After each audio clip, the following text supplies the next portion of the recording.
Zima. Who got the keys to my mother? Beamer. That ain't no in the. Yeah. I want a Rari, I'm feeling godly. Wonder how much that gon' cost me, they feeling saucy. Know that I'm a problem, they'll never solve me. If you came and start some drama, then bring an army.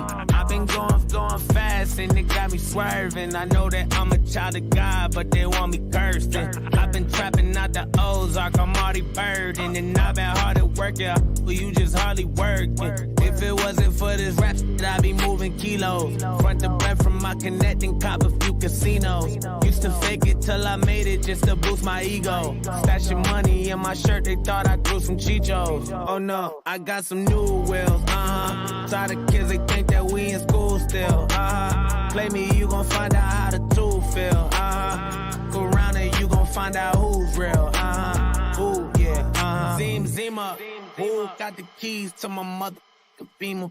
I used to dream of this, I ain't that you could play with, that's dangerous. Told them I was raised in the basement, twin AKs in the playpen. Take your face, rearrange it. I can turn eggs into bacon. I can serve base with an apron. Been waiting to hate it. I got a beam and I'm anxious to race it. Vroom right past you. Cops keep following the that's bad news. I don't like hassles. Sucking down Remy and I'm feeling like Papoose. Hope I don't crash you. Little bird with me and I color hoe Zazu. Mind your business. Your opinion, nobody asks you. Whoa. Look, this that wop shit to make a nigga wanna stop, drop shit. Roll when you hit him with the glock. Semi-automatic, kissing it, really think he want static 9, doing pop lock. Oh, you thought you was a hot shot. Now you want to crown with a hot shot. I was raised on a block. This is my time, no stop, watch. All of my whips is top notch. I got a plug in the chop. Even my son got pop rock. And your don't get knocked. I got your bitch in my casa. She gon' rob my drop top. Zima, who got the keys to my mother? Beamer. I used to dream of this, I ain't that. I got some bands now, they got their hands out. All on I have a man now, they pull my pants down. They know they don't got no chance now, I'm the man now. Used to be my only fan, she got only fans now. Yeah, I'm swerving, I got road rage, I feel like OJ. I don't wear no Dolce, I smell like Olay. I might go back to my old way, she want her soul saved. I done traded in my soulmate and got a gold chain. Okay.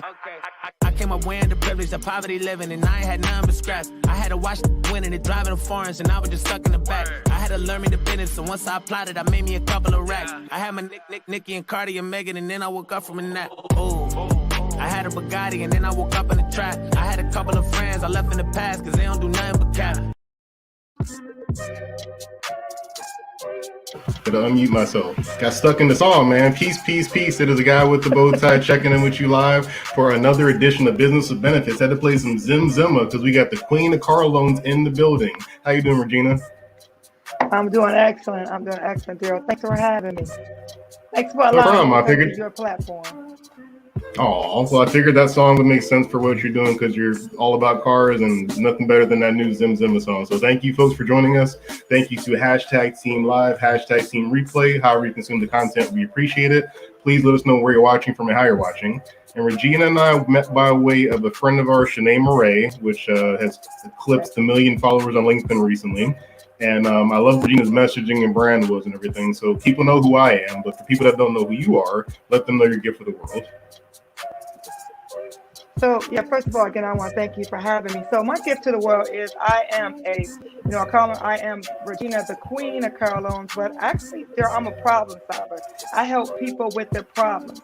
And you can say, well, what does that mean? What is the queen of car loans? Well, what happens is I found my niche to the world. So it used to be my niche to Michigan, but now it's the niche to the world. And when I say that is, I'll walk you through the process of buying your car. Now, my niche is customers that have boost credit, but I also have customers that have excellent credit. So I'm a professional problem solver.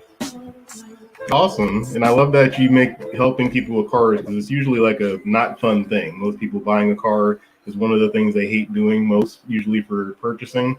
So before we dig deep into that, what actually got you into the space of cars? You've been working in there a long time. What got you into the auto world? Well, I've been in it, I got to give it all to God for being in this business, being able to survive for 23 years. But there, I used to play basketball. I mean, I was #1 rebounder in the nation, got a associate's degree, a bachelor's degree, and I wanted to be a social worker. And I very competitive in basketball, and then I realized that selling cars was competitive too, but it was like having my own lane. Okay. So a friend of mine was selling cars when I was in my early 30s, right?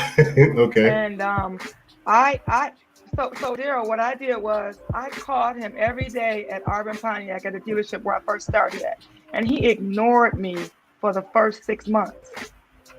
You know, ignoring Mhm. me. And then after he ignored me, what I did was I started going up to the dealership myself, Okay. inquiring, asking did they have any job openings, and they actually kept telling me no, no, no, no, no. So I just kept going. I just said, hey, do you guys want to hire me? This is what I can do. This is what I think I can do. And they actually finally hired me after 6 more months. So it took me almost a year to get into the automobile business. Well, any job seekers watching this, that can kind of show. I know that was a while ago because you said you was in your early 30s, so it's probably 2 years ago. So anybody Yeah, watching this is a job yeah. seeker. As a job seeker, go ahead. No, just Oh, be sorry just about be the. just be persistent. Be persistent and Yes. consistent. Yeah, because I mean, every day for 6 months is a definite commitment. So people that are job seekers watching this, it still works even today, especially with the internet. But when you got into the car world, obviously you didn't have that brand, and it's the Queen of Car Loans. You were just Regina at that point. So was it intentional to be the Queen of Car Loans, or kind of happened on accident? No, actually, it wasn't intentional, and it didn't happen on accident. I first started off Daryl by doing flyers and going by Mm, every corner store to make sure my flyer was there with my face on it. And okay. then when I first got started, Facebook had just came about. So I was posting flyers. I was on everybody's page. I was tagging people, and I mean, I was, I was the Newsome. That's what I was, Hmm. in the beginning. Um, Right. so that's actually how I got started. But how I got started with my brand is I found someone in the business that actually I wanted was my mentor, and Hmm. I followed her footsteps, but I want to call it I finessed her footsteps. I took it to another level because actually her name actually she's still in the car business. Her name is Bart Van, and she is known as a credit diva, Daryl. Okay. And I said, well, you know what? I gotta develop something where it's gonna match me. Now, do you know what Hmm. Regina means, Daryl? Regina means what? I don't know. Tell me. You know. So Daryl, so Daryl, Regina means queen. Ah, okay. I guess from the word regal, I Yes, can see yes, that. Yeah. yes, yes, yes. So with Regina being queen, it's a friend of mine also that's in my circle, and they're my mentors, but they're older ladies, retired ladies now, and she was Hmm. called the queen. And so I Okay. said, well, you know what? Maybe I can be the queen. Maybe I can be the queen, and I just put the loans on it. And Okay. my niche is, my niche became customers with Bruce Credit. And so I figured, you know what would make me different from everybody else, Daryl, would be actually to what? To actually start sharing tips and sharing advice, no matter whether you had good credit, bad credit, just sharing information that people, consumers don't really think about when it comes to buying a car. Hmm. That's cool because I mean it's a combination of your personal, like who you are, also with your niche. Because I think people kind of confuse personal branding quite often and try to make it this big esoteric quest to make the perfect name and everything. But I mean, your story is similar to mine. Like I just wore bow ties all the time, and I would just say, "Hey, I'll be the guy at the bow tie when I meet you," and it just became like I guess that'll be my thing. So it's good you have that identifier.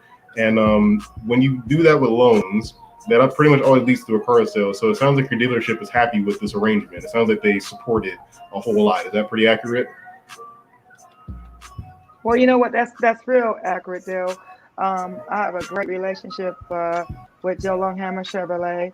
He owns a Chevy store in Waterford, Michigan. He owns a Buick store about 15 minutes away, and he owns a couple of stores out of state. And Okay. what I do is I'm just so blessed, Daryl, because I don't take ups. Now, ups, there are people that are customers that come through the door and they're looking for a salesperson. I am blessed now that I don't have to wait until that customer comes to the door for me to help them. Now, if they want it, they come to me and they want me to help them, I'm there for them. But I get my own business into the dealership. So which means I'm working all the time. My arrangement with the owner at the dealership is that, I have an advertising budget and, I do TV. We have a TV commercial together, a Chevy commercial together. And then I have my own brand with the Queen of Car Loans commercial. Then I do, I have a radio show called Be in the Driver's Seat. And on that show it's Cars, Credit, and Community. And I have a segment where I'm talking about, how do you get a car being a first-time buyer? What's going on with buying and leasing, but it's different subjects I talk about on my radio show to help people getting into a car, or if they're looking to lease or looking to purchase, or maybe, they went over their miles in their car and they don't know what to do, or maybe they want to get out their lease, Daryl, 6 months early or a year early. So I'm just sharing advice. I'm later breaking this down because car sales is very much like the most polarizing version of sales. Usually people look at it like there's these hard techniques and they hard close you and they bring in the finance guy to strong arm you and all this stuff. But it sounds like you basically finessed it using your term to make it the marketing work for you more than the sales, where you don't really have to sell anybody. So to give some context to it, when somebody shows up to say, hey, I want to see Regina, what's your usual close ratio for that? Like you said, one and done, like they're going to definitely buy, or if they're eligible, let me say if they're qualified, do most of them say, yes, let's buy the car? Well, what happens if somebody comes in to see me, pretty much they already know what they want. And if they're looking for a new car or a used car, I'm saying, I always say, give me 3 options of what you want to get into. Because if we don't have the first option, that second option. So what's your third option? But I would say the people that come in and ask for me, I'm closing at least maybe 35 to 40% of those customers, because it's a numbers game in business. The more people you talk to, the better it is in closing your customers. The great thing I think you're making a great thing about this. You're breaking the numbers game down better, because you and I were old enough to both know the old numbers game was just go talk to everybody. But now you're doing a radio show, you're doing commercials and all that. So you're getting a better quality. Like, you don't get the ups you mentioned. You're seeing who wants to see you. And I think that's the part people mess up with sales, is that they make everybody like, I got to pitch you, versus you're not pitching, it sounds like, at all. Like, they just come in and say, hey, what do you have? Well, the great thing about it, Daryl, is that, I treat everybody like family. I have customers that pay cash for vehicles. And I have customers that have 750, 800 credit score, but it doesn't matter what your credit score is. I treat everybody the same, and whether you buy a car from me or not, I'm still gonna love on you. I'm still gonna be my family, because maybe I did not have the product that you wanted. But what happens is I get the return, because now it's like, I'm still so nice. And then they say, well, you know what? If my friend or my neighbor or my relative or someone I know is looking for a car, then that's when they say, go see Regina, the Queen of Car Loans. She'll take care of you. I am so blessed, because people go to my website. It might be 2 or 3 o'clock in the morning. People, they're putting the application in, or they're actually going to my website, leaving a message, and want a return phone call from me the next day. So, I have actually put in the work, and what I did was I found the niche. So I look at it like this: when it comes to personal branding, people say, how do you get started with personal branding? It doesn't matter whether you're in car sales, or you're selling vacuum cleaners, or it doesn't matter what you sell. You could be in healthcare. If people like you and you're clear about your niche, you're clear about what you're selling, and your target audience, then you're halfway there. But you have to identify who you're talking to and find that niche. And that's what I've been able to do. And one of the things, Daryl, what I do now is, I'm growing my LinkedIn account. I'm meeting people. I met Shanae on LinkedIn. I met you through Shanae, in Clubhouse. And what I'm doing now is I'm asking to be on other people's platforms. And so that's the key now. You need to, I'm networking with people that I've never met before. So that's Yeah. that's the next level, and the next level of COVID-19. Yeah, and I'm glad you said that because you're in an interesting spot where you're an entrepreneur in a employee kind of world. Like usually in car loans, you're independent, but you're also kind of an employee. It's like this weird space, but you're entrepreneurial with it, and it's helped you within that brand. So compared to your colleagues, I don't know if you want to say this or if you can say this, but how is your sales return versus your colleagues that are out there beating the concrete? Well, it's a numbers game, and my sales, when I look at it, I stay within number 2, number 3, number 4 on the board out of 16, 17 salespeople, but Mm, again, I look at it being different from my colleagues, because remember, I'm always working. That's the one thing what Joe Longhammer loves about me, is that I'm out there. We're doing the community things. We actually we're doing a TV commercial, because he used to give away a car in the Pontiac School District. Now he's giving away $1,000 to each family. And the great thing why yeah, I'm saying this is, we're going to be on a TV commercial together. We're going to be on a TV commercial together. Myself, the mm, superintendent of the city of Pontiac, Haley Williams, and Joe Longhammer. So what is that going to do for me?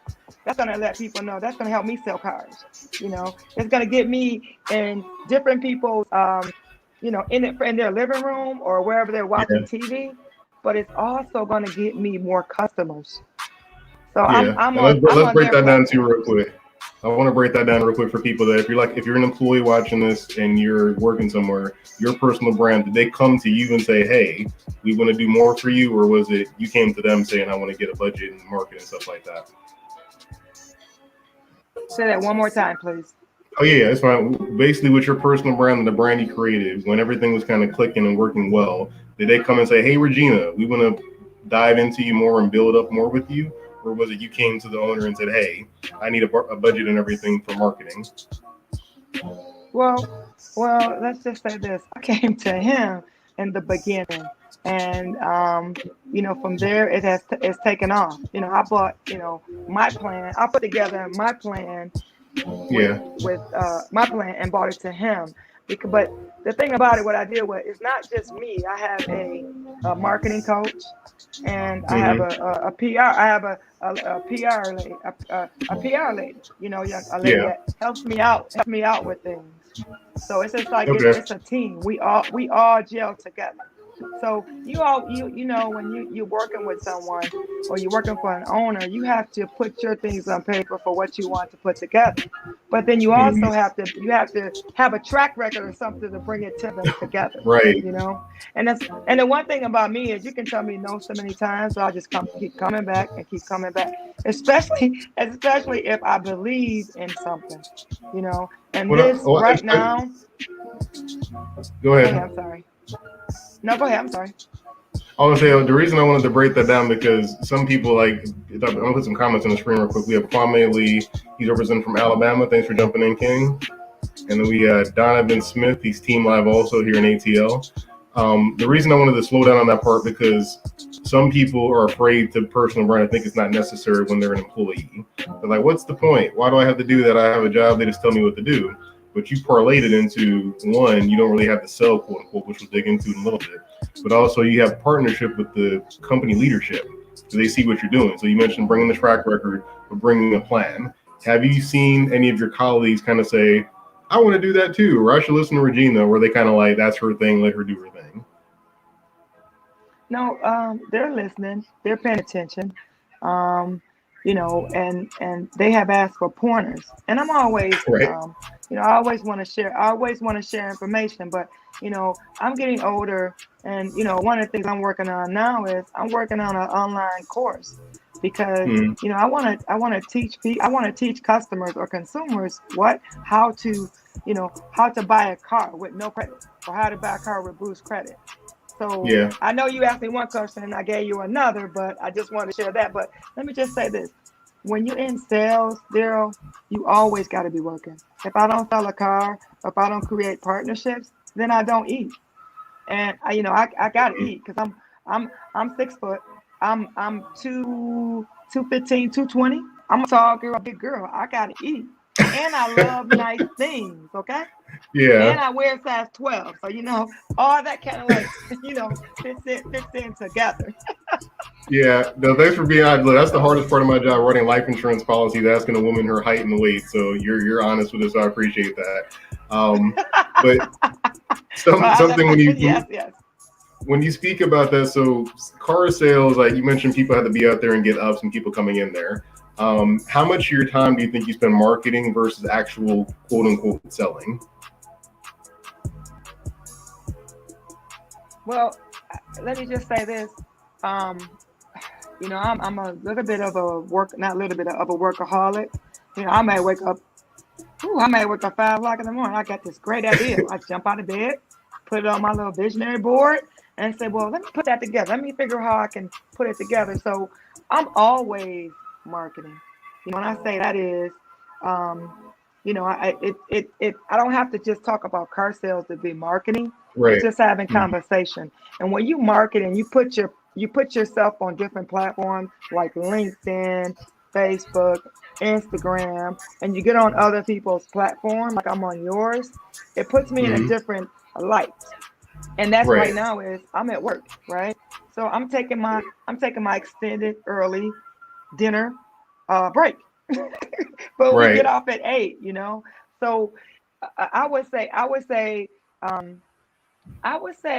maybe let's get percentage. Is marketing. Okay, there we go. I'm always marketing. Yeah, because I'm even marketing when we go to. I'm even marketing when I'm at someone else's party.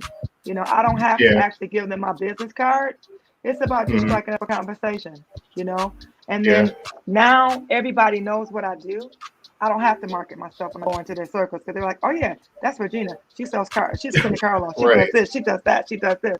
So my friends or the people I meet have actually put me where they actually tell people what I do. So that's marketing. I don't have to even say much. Yeah, and I think that you're being generous with your time because probably more like 30% of your time you're actually selling, because I think of selling as when the person actually says, hey, I want to talk about this. And up until that point, I think you're not selling. People think cold calling and prospecting is selling. Like, no, it's really marketing because they have to say, okay, I'll talk to you. So I don't consider sales until you actually, I'm on the lot, I want to get a car, or I fill out a form saying, hey, I want to talk about a car. But when you think about that, the people that are in car sales, usually they don't think of that. They think about, I got to just go out there and be on the concrete all day. But it sounds like you're barely out there. So for the people that are employees of a business, should they be scared to bring to their company, hey, this is my personal brand? Well, you know what? That's a great question because when you hire someone or you hire a salesperson, you really have to be careful who you're hiring, or you want their brand. Because understand this is because I do commercials with the owner, and because I have my own TV commercials, wherever I go, I'm marketing myself. You know why? Somebody might know me, and they're not even gonna say they know me. They're gonna pay attention to everything I do. They're gonna look at what I drive. They're gonna look at what I handle myself, or if I have adult beverage. You know what I mean? They might even pay attention to what I have or what I'm drinking. So I have to be when you have a personal brand, you got to know you work in that personal brand 24/7 because you always want to put yourself in good situations. You want to be around good people. It's funny that phrase personal brand's everywhere because you and I was back in the day we were just your reputation. That's all it was. It was like, this is your reputation, and I was like, it's your personal brand because you could kind of build a reputation, but it wasn't consciously building it. Like the stuff you're mentioning, like the drinks you have and the things you do is always reputation. A personal brand you can kind of craft and build a little bit, like the elevation of reputation. Yeah. But I think that's something that a lot of people don't think about when it comes to a pure commission sales role. They think, well, I'm a salesperson, so I got to sell. And I know for me, the light bulb was I don't want to chase business forever. Much to your point of teaching people, I didn't want to have to chase people for sales all day. So I said, you know what? LinkedIn, there's people that run businesses. Maybe I should market there. And a lot of my colleagues are like, why are you on LinkedIn? Why are you doing these ads and videos and stuff like that? Like, well, because I don't want to chase business like you.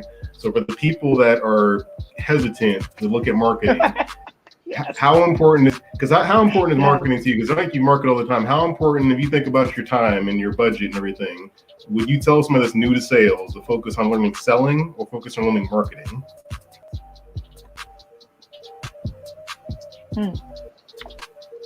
You know, I would say you do both. Okay. Because you have to. People say, well, people may say, well, you know what? I'm just starting. I don't have any money to put in on marketing. I just need to sell, right? But you got to be able to get some marketing dollars. I don't care if you have $100 a month to spend on your marketing, you need to spend it. In some ways, when you're getting started with something new, you just got to get to Google, get to the famous Google, get to your friends, make a list of all your friends who maybe can help you sell a car. If they're not looking for one, who do they know? It's I can't even say you need to focus more on selling than marketing. We got two new guys at the dealership now, and we were talking about selling, and I'm like, yeah, see, selling is when customers come through the door ups, and that's how you get your business. You want to fight to get the business to come through the door. But if you're doing a little bit of marketing, when a customer buys a car, you're taking a picture of them, or you giving them a mug. Like I left my mug up at my other desk, but I mean, I got a mug with my logo on it. Every time somebody buys a car from me, they're going to get a gift. They're getting a mug. They're getting a keychain from me, and then I'm sending them a video. Hey, this is Regina, the Queen of Car Loans. I just want to thank you for purchasing a car for me or leasing a car for me. But if you know anybody looking to buy a vehicle, I will pay you a $100 referral fee. Or if you just know anyone just wants some advice, don't hesitate to, have them give me a call. So I give them things when they leave. And if a person doesn't buy a car from me, I still follow up with them. Or I just have I set a reminder to just send them a text. The good thing about technology right now is that it's texting capability. If someone doesn't buy a car from me right now, they're gonna get a text from me until they tell me to stop texting. They could have texted me 3 months, 4 months. Right. And I mean this company, and I don't want to put the company out there because they're not paying me to put them out there. But so I mean this particular company, they have bots. It's like when I send a text out in the morning, the bots follow up, and then sometimes the customers think they're talking to me and they're talking to the bots. So and actually with the marketing is you just get wore out, so you tell me to stop. So it's all about marketing, but it's also about the rehash too, because just because the person tells you no now doesn't mean it's no forever. Just like life insurance, right? They may say no now, but what about they might change their mind maybe 6 or 7 months from now or a year from now. And the thing is, are they going to remember you? Are you still going to be around? Or are your ads still going to be running so that they can say, well, you know what? That person's coming to me for insurance. That person's coming for a car, but I remember Regina. She was very nice. Or I just saw her ad. Now I'm gonna reach back to her. So I'm getting that a lot now. And another thing what I'm getting now is, I'm selling. I'm selling the family. I sold the grandmother. I'm selling the mother, and then I'm selling their child, and then I'm selling their child. I'm getting everybody. And then people travel, or the family, right? That's smart. I mean, because that's what the title for this being the employee that never sleeps is marketing. You mentioned getting messages 3 a.m. where people are like, "Hey, I filled out applications." I mean, if you're a full cycle salesperson watching this, which you and I are probably consider full cycle salespeople, where we're doing the sales, the marketing, the customer service, help, we're doing the whole nine. I think a lot of full cycle salespeople miss the point of marketing because they think, well, my best time is selling. I'm supposed to go sell. But your marketing, like you mentioned, works when you're asleep or when you can't talk to somebody. Like right now, you might be getting an email about something or a text message. So I think it's important you said that for people that are full cycle thinking, oh, I don't need to worry about that. But it's very important because if you don't want to tire yourself out cold calling and getting ups like you're doing, it's kind of better to focus on marketing because the level I was building my business of cold calling, I probably couldn't do that to this point now. I was cold calling every single day. And at a certain point, most people hit it. You just can't do that every day, whether it's walk-ins or calls.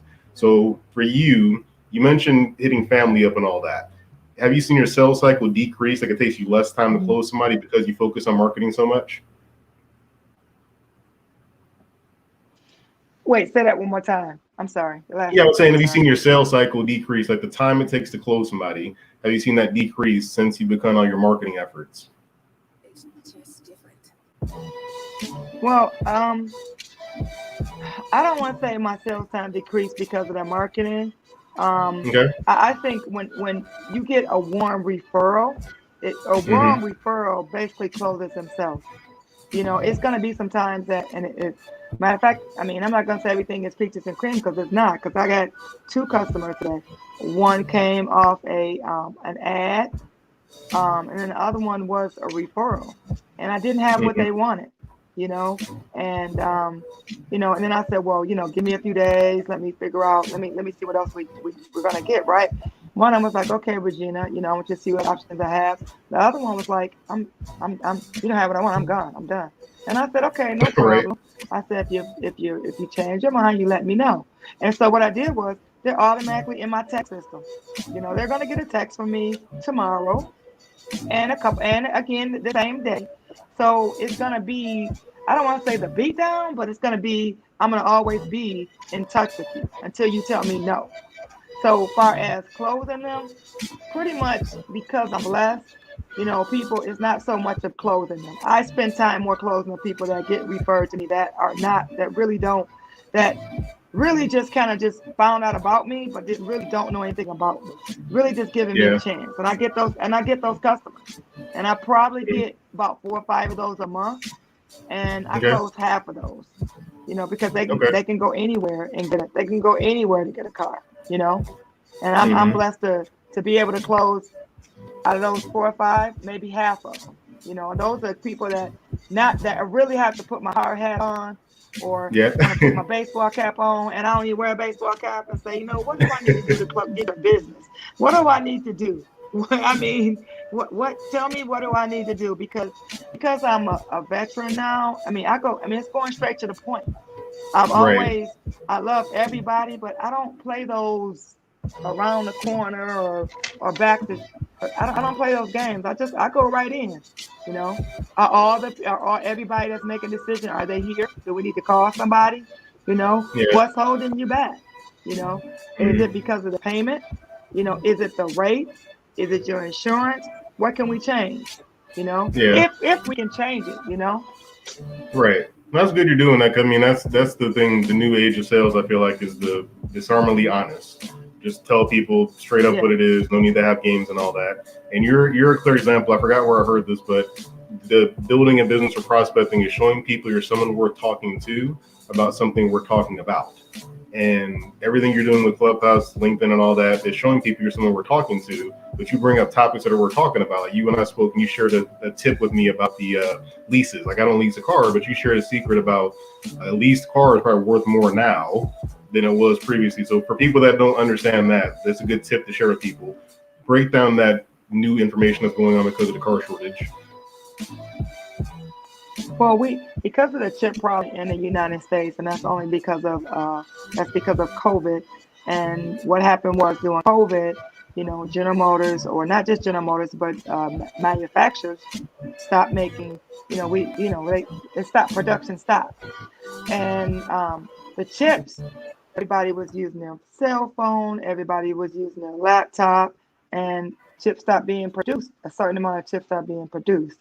And now we have an issue. We don't have cars. If demand is high and supply is low, which means that it's a demand of new cars, but we don't have any. So that means that, you know, it's a used car market. Used car market is up 100%, 120%. I mean, people are getting more for their car than what they got 2 years ago, 3 years ago. And if your lease is up right now, then if you have 4 or 5 months or 6 months on your lease, then we all know if you're in a lease, you have you take your payments, and whatever your payments are, you multiply that. Your payments are $500. You multiply that by 6 months or 5 months, and that's what's going to do to get you out your lease. But Mm-hmm. you have a dealer buyout on customer buyout, customer buyout, and dealer buyout.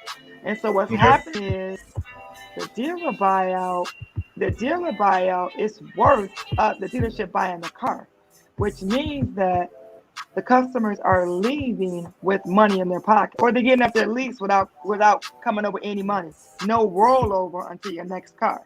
Now, Mm. one thing I want to bring to everybody's attention is July 1st, GM Financial, which is one of the big leasing company for General Motors. You got GM Financial, you got Ally. GM Financial said they were not going to let any third parties like Vroom or CarMax actually buy General Motors leases. So now GM Financial made it where only GM dealers can buy people out their lease.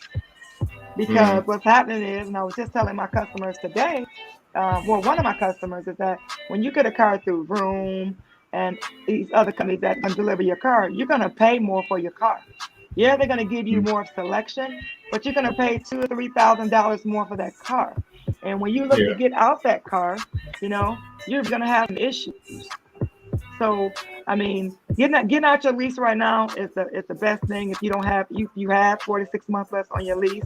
But also, Okay. if you have a used car and you want to sell it, it is the best time to get a bang for your bucks.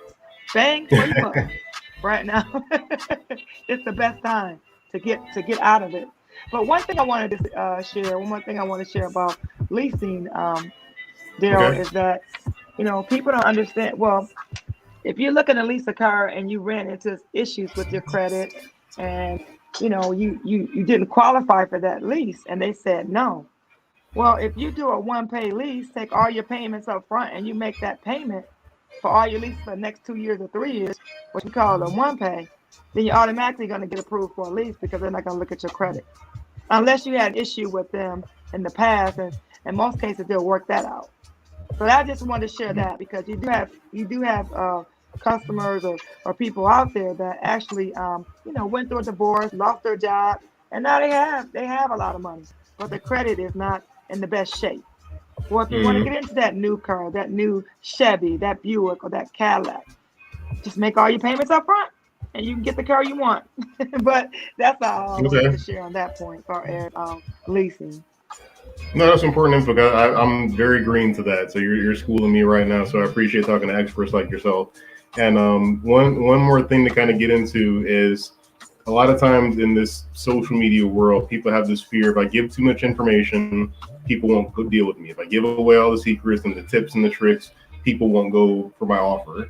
In your experience, you give a lot of information. So for the people that are scared of that, kind of share what that has done for your business by marketing by way of teaching people. Well, when the thing about social media, you never know who's paying attention. You never know who's Yeah. watching. I was watching. I was in a Instagram class from 3 to like 4:30. I was out and I was at my desk and I had my earplugs in. This gentleman, he was giving all these strong tips, right? And he was Mm-hmm. saying, um, just make sure that when you're doing a video, you say, what, you introduce yourself, you say your name, but and I was thinking to myself, I'm on my platform, right? I don't even say my name. You know what I mean? Or I don't even say, well, check out this tip or comment in the bottom, and I'm like, I gotta do that. I gotta do those small things for the social media to let people know but I figure I was always taught I always wanted to educate people, and that's what makes me different from someone else that's educating them. And Mm-hmm. understand, let me just say this: if a person's looking to buy a car from me and they're asking like a certain question, like, okay, what limit did I get approved to? What do I want to do? I won't share that. Because what I have learned is, I'm not going to set my business up for you to take my business somewhere else. I mean, I'm trying Right. to earn your business, but we get you approved, and I give you all the ingredients so that you can go make it easier for the next person. So I share Right. information, I share tips, but I also keep some things close to my heart, and when Yeah. I'm sharing tips and information about some about things, I mean this is information people can look up on the internet. And these information people can do as far as just doing a little bit of research. I'm just giving it to them at their fingertips. That's all. Yeah, And I'm glad hoping you one said that day because they will give we're me in the business or information refer age. me business. Yeah, I'm glad you brought that up because I mean, Yes. in today's world, we're in the information age. You can literally learn anything you want to if you have the time and know where to look. That's the issue with like all the stuff you're sharing. I wouldn't know where to go to find out you can buy a lease in 2 payments or what. Like I wouldn't know where to find that. So that's the good thing is people watch this. If you know an expert at something, when they're giving this information, all of it you can find. Anything I say about insurance, anything you say about loans, you could find it. But when somebody's giving it to you in bite-sized nuggets, like, hey, you don't have to read 300 pages of car stuff. Right. You don't have to go to every car manufacturing website. Like, I know this stuff because it's my trade. So I think that's the important thing, that you shouldn't be fearful of giving away the information because it's already out there. Anything you're scared to give somebody's information, they can find, except for when you mention lenders and specific things. But generalities, anything people want to find, they can find right now. So I think that's good for people to take away from this, that marketing, it's okay to give away the information. Every big brand does it. Coca-Cola, Procter & Gamble, they always give you marketing and tell you something special about them. And they do it on their blogs and everything. So I think it's important that if you're an employee or entrepreneur, Regina's been breaking this down, giving a master class on the fact that marketing is very important no matter what you do in sales. So for the people that want to learn more about you, Regina, and how to get a car loan gifted by a queen, what should they do? Can I say one more thing? Yeah, go for it. Okay. So when you thinking about marketing and you thinking about branding, just find your niche. You said Coca-Cola. It's funny, it's because Coca-Cola, when you drink Coca-Cola, you get that feeling. When you drink Mountain Dew, you get that feeling. Mountain Dew makes us feel like we want to be on top of the world. We want to be on top of the air, or we're just feeling good.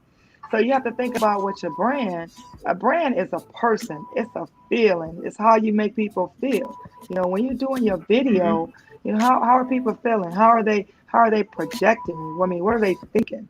But anyway, I just want to share that part. But if you wanted to get a hold of me, I got my website. It's Regina, the Queen of CarLoans.com. Or if you're on LinkedIn now, you can always message me on LinkedIn, or you can send me a text. I mean, everybody else, my cell phone number is out there all over the internet. Even when I give out my other numbers to reach, so that it can be tracked.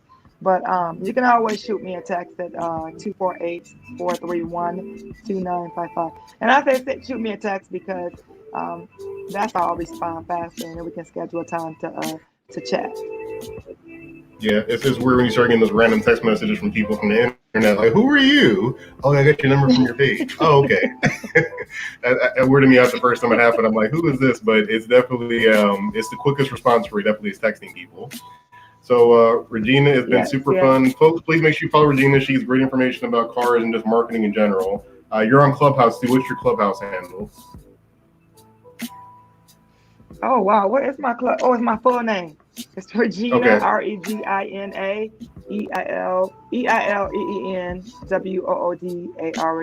Regina, my full name. Okay. You can put that in. I think that's it on Clubhouse.